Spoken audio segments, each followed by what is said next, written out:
Transferred epithet ஒரு adjective அப்படிங்கிறது ஒரு நவுனை டிஸ்கிரைப் பண்ணுறது. அதாவது ஒருத்தரை பற்றியோ இல்லை ஒரு பொருளை பற்றியோ எக்ஸ்ட்ரா இன்ஃபர்மேஷனை சொல்கிறது. For example a big house.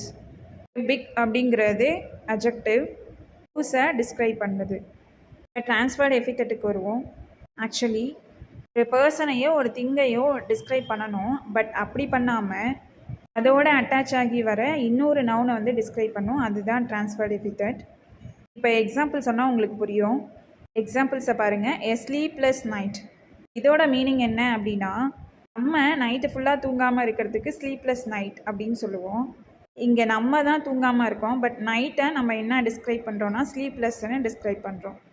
அடுத்த எக்ஸாம்பிள் பாருங்கள். எ ஹாப்பி டே. எ ஹாப்பி டே அப்படிங்கிறது நமக்கு இந்த நாள் வந்து ரொம்ப சூப்பராக போணுச்சு அப்படிங்கிறது தான் மீனிங்கு. நம்ம ஹாப்பியாக இருக்கோம் அப்படிங்கிறத டேவை டிஸ்கிரைப் பண்ணுறது மூலயமா சொல்கிறதுனால இது ட்ரான்ஸ்ஃபர்டு எபித்தட். இப்போ ஒரு டவுட் உங்களுக்கு வரலாம், பர்சானிஃபிகேஷனும் இதே மாதிரி தானே இருக்கும். பர்சானிஃபிகேஷன்னா என்ன? நான் லிவிங் திங்காக கன்சிடர் பண்ணுறது, அதாவது உயிரற்ற பொருளுக்கு உயிர் கொடுக்கறது.